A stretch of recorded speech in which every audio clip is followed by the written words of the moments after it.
Сәлеметсіңдер ме? 8-ші сынып оқушылары. Термодинамика негіздері бөлімі бойынша жиынтық бағалау. Барлығы 4 тапсырма. 4 тапсырманың барлығын шығаратын боламыз. Видеоны соңына дейін қараңыздар балалар. Бірінші тапсырмада изохоралық суытуда ішкі энергия 250 джоуль кемісе, онда газ қандай жұмыс жасайды? Ең алдымен балалар есептің берілген жазайық. Бізде Q тең 500 джоульға тең жылу мөлшеріміз. Ішкі энергиямыз 0-ға тең деп тұр. Сонда балалар жұмысты табуымыз керек. Изохоралық процесс кезінде балалар бізде көлем тұрақты болады. Көлем тұрақты болып тұрғандықтан балалар бізде жұмысты тап деген жұмыс та бізде 0-ға тең болады. Ішкі энергиямыз 0-ға тең болса, жұмыс та 0-ға тең болады. Екінші, ішкі энергияның өзгерісі 20 килоджоуль, ал сыртқы күштерге қарсы газ 12 килоджоуль жұмыс істесе, газға берілген жылу мөлшерін табыңыздар дейді балалар. А тапсырмасында газға берілген энергия қайда жұмсалатынын термодинамиканың бірінші заңы негізінде түсіндіріңіз және формуласын жазыңыз дейді. Б тапсырмасында газға қандай жылу мөлшері берілгенін есептеңіз дейді балалар.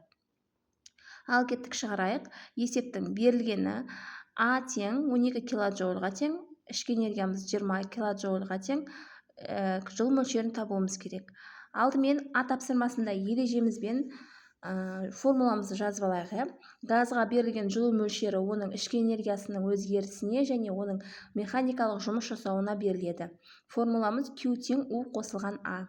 Енді Б тапсырмасында осы формулаға саламыз. 20 килоджоульға қосамыз 12 килоджоульді. Сонда жауабы балалар 32 килоджоуль шығады. Осымен екінші есептің Асы мен Б'сын шығардық. Келесі үшінші есеп. Жылу машинасының, мына жерде басылып қалыпты. Жылу машинасының қыздырғышының температурасы 520 градус, ал суытқыштікі 20 градус. Қыздырғыштан 10-ның 7 дәрежесіне тең жылу мөлшері алынса, А тапсырмасында машинаның пәкін есептеңіз, А тапсырмасында идеал машинаның жұмысын есептеңіздер дейді балалар.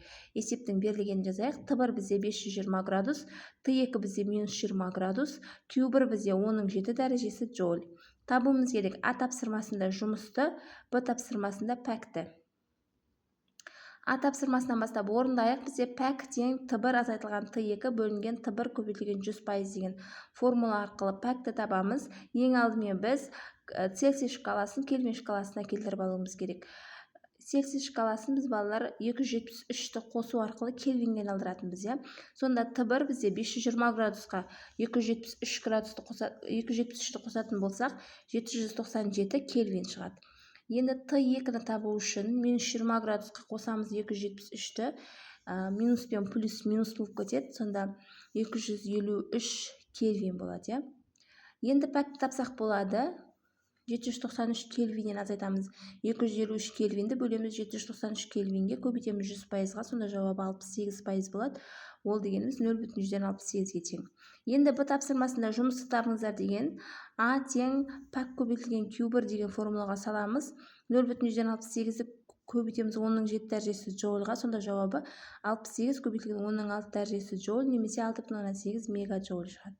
Төртінші тапсырмада егер мотоцикл жылдамдығы 72 км/сағат болып 100 км жолға 4 литр бензин жұмсаса, двигательдің пәкі 25% болса дейді. Бізде балалар А тапсырмасында бензиннің массасын анықтаңыз, Б тапсырмасында бензин толық жанғанда бөлінетін жылу мөлшерін есептеңіз, С тапсырмасында пәкінің формуласы арқылы пайдалы жұмысты анықтаңыз, Д тапсырмасында қозғалтқыштың қуатын есептеңіз дейді балалар. Есептің берілгенін жазайық алдымен. Жылдамдығымыз В бізде 72 км/сағатқа тең, С жүрілген жолымыз 100 км, В көлем 4 литрге тең, пәкіміз 25%, ро тығыздығымыз 700 кг бөлінген метр куб, Q бізде 46 көбейтілген 10-ның 6 дәрежесі джоуль бөлінген килограммға тең. ХБЖ-ға келтіріп алайық. 72 км/сағатымызды метр бөлінген секундқа келтіреміз, сонда 20 метр бөлінген секунд шығады. С бізде 100 км-ді метрге айналдырамыз, 10-ның 5 дәрежесі метр болады. Көлем 4 литрді метр кубқа айналдырамыз, 4 көбейтілген 10-ның -3 дәрежесі метр куб болады. 25%-ді сандық мәнінен жазып алайық, 0,25 болады, балалар. Ең алдымен біз енді А тапсырмасына массаны табуымыз керек. Тығыздықтың формуласы арқылы табамыз. М тең ро көбейтілген В деген формулаға саламыз. Сонда 700 кг бөлінген метр кубты көбейтеміз 4 көбейтілген 10-ның -3 дәрежесі метр кубқа. Сонда жауабы 2,8 кг шығады, балалар.